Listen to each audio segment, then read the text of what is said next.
បើនិយាយពីនំបាញ់ជំនឿវិញកាលពីក្មេងនិយាយថាបានញ៉ាំសឹងតែរាល់ថ្ងៃតែម្ដងដោយសារកាលនោះម្ដាយរបស់ខ្ញុំគាត់ជាអ្នកលក់នំបាញ់ជំនឿហើយនឹងលតខ្មែរអញ្ចឹងហើយឲ្យទៅធ្វើឆ្អិនពេលណាគឺថាបានញ៉ាំហើយបងប្អូនមុនពេលដែលគាត់ចេញយកទៅលក់នៅខាងក្រៅ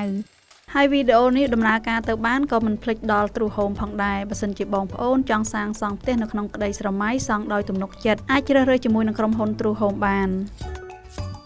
ឥឡូវនេះខ្ញុំចាប់ផ្ដើមដាក់ស្ងោរសណ្តែកសិនចំពោះសណ្តែកបាយវិញបងប្អូនអាចចំហុយក៏បានស្ងោរដូចខ្ញុំក៏បានដែរប៉ុន្តែបងប្អូនសណ្តែកបាយរបស់យើងគឺថាមានក្លិនហើយនឹងមានថ្នាំពណ៌ដែលគេដាក់ហ្នឹងបងប្អូនអាចត្រាំ3ម៉ោង4ម៉ោងចឹងទៅបងប្អូនលាង 4-5 ទឹកឲ្យស្អាតឲ្យសទឹកហើយចាំយកមកដាំឥឡូវនេះឆ្លៀតពេលដាំសណ្តែកចោលអញ្ចឹងខ្ញុំចាប់ផ្ដើមមកលាយម្សៅយើងធ្វើម្សៅពណ៌សបងប្អូនហើយអញ្ចឹងហើយចំពោះម្សៅនេះខ្ញុំប្រើទឹកធម្មតាទឹកក្តៅហើយនឹងខ្ទិះដូងយើងដាក់លាយចូលគ្នាមករួចហើយយើងញីចូលគ្នាឲ្យសព្វមកបងប្អូនយើងយកទុនមកល្មមមកកាលណាយកទុនពេកអាចនឹងធ្វើឲ្យនំរបស់យើងជ្រាយយើងលុញអត់កើតទេអញ្ចឹងយើងយកមកល្មមមកឥឡូវនេះខ្ញុំចូលលាយពណ៌ទី2ឲ្យហើយដែរបងប្អូនគឺពណ៌ស្លឹកតើយអញ្ចឹងហើយយើងដាក់ម្សៅយើងដែរមករួចហើយខ្ញុំដាក់ស្លឹកតើយចូលចំពោះស្លឹកតើយបងប្អូនអាចកិនហើយត្រងយកទៅទឹកទេណាយើងចោលកាកខ្ញុំបន្ថែមខ្ទិះដូងបន្តិចដែរបងប្អូនយើងញីឲ្យសព្វដូចពណ៌សដែរ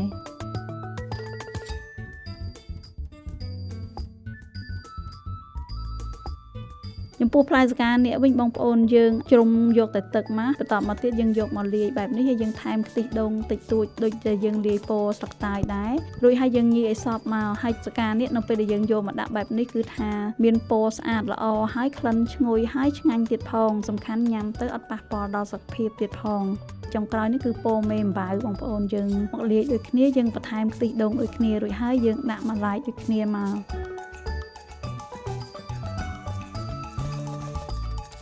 បងប្អូនយើងលាយម្សៅរួចហើយឥឡូវយើងចាប់ផ្ដើមមកឆាស្នូលហើយចំពោះស្នូលយើងឆាយើងដាក់ប្រេងចូលបន្តិចមករួចហើយយើងបំពងខ្ទឹមឲ្យឈ្ងុយពេលដែលខ្ទឹមឈ្ងុយហើយបងប្អូនយើងហាន់ស្លឹកខ្ទឹមដាក់ហើយយើងកូរឲ្យសព្វតិចមកនៅពេលដែលស្លឹកខ្ទឹមនិងខ្ទឹមសយើងបំពងនឹងឈ្ងុយល្អហើយយើងដាក់សណ្តែកបាយយើងចូលមកបងប្អូនមុនពេលដែលបងប្អូនយកមកឆាបែបនេះបងប្អូនអាចតបពីឲ្យរៀងបែកមាត់បន្តិចមកចាំយើងយកមកឆានៅពេលដែលឆាយើងបន្ថែមជាមួយនឹងស្ករស1ស្លាបព្រាបាយដែរមកហើយចំពោះស្នូលបាញ់ជំនឿបងប្អូនអត់យកផ្អែមទេគឺយកបែបប្រៃឡំទើបធ្វើឲ្យនំមួយមុខនេះឆ្ងាញ់អំបិលខ្ញុំអត់ដាក់នៅពេលដែលឆាស្នូលទេបងប្អូនគឺខ្ញុំដាក់នៅពេលដែលខ្ញុំស្ងោរសណ្តែកឥឡូវនេះឆាស្នូលរួចហើយទុកស្នូលឲ្យត្រជាក់បន្តិចសិនយើងងាកមកធ្វើទឹកស្ករម្ដងចំពោះទឹកស្ករវិញស្រួលមែនទែនបងប្អូនខ្ញុំអត់កូរស្ករឲ្យឡើងជើងក្រងទេគឺខ្ញុំប្រើខ្ទិះចុងហ្នឹងហើយយើងដាក់ស្ករត្នោតចូលមកបន្តមកទៀតខ្ញុំថែមជាមួយនឹងអំបិលកន្លះស្លាបព្រាកាហ្វេទៀតយើងទុកឲ្យពុះរំងាស់ឲ្យឡើងខាប់បន្តិចគឺជាការស្រេចតែម្ដង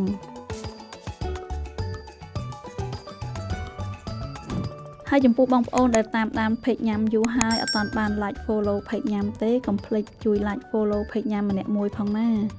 ឥឡូវនេះឆ្លៀតពេលដែលយើងដាំទឹកស្ករអញ្ចឹងយើងមកលុញស្នូលរបស់យើងស្នូលយើងមូលដុំតូចល្មមអាស្រ័យលើបងប្អូនធ្វើបាញ់ជំនឿហ្នឹងធំឬតូចអញ្ចឹងចំពោះខ្ញុំធ្វើតូចល្មមទេបងប្អូនអញ្ចឹងហើយយើងលុញស្នូលតូចជាងមួយជើងបន្តិចមកហើយយើងដាំទឹកឲ្យពុះនៅពេលដែលទឹកពុះហើយចាំយើង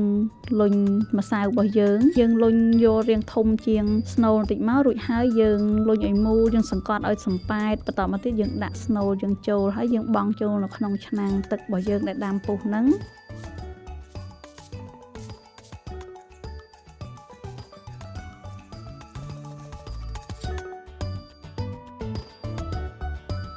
ចំពោះនំបាញ់ជំនឿនៅពេលដែលយើងដាក់ចូលក្នុងឆ្នាំងបែបហ្នឹងពេលដែលបាញ់ជំនឿឆ្អិនគឺអណ្ដែតឡើងលើឯងបងប្អូនអញ្ចឹងងាយស្រួលចំណាំទេបងប្អូនមើលតែបាញ់ជំនឿហ្នឹងអណ្ដែតបានមកផ្ទុះហើយបងប្អូនអាចស្រង់មកនៅពេលដែលស្រង់អាចដាក់នៅក្នុងទឹកត្រជាក់បងប្អូននៅពេលដែលយើងលុញនំយើងរួចហើយយើងត្រាំទឹករួចហើយអញ្ចឹងឥឡូវហ្នឹងយើងស្រង់នំយើងដាក់ច្រែងឲ្យស្រស់ទឹកតិចមក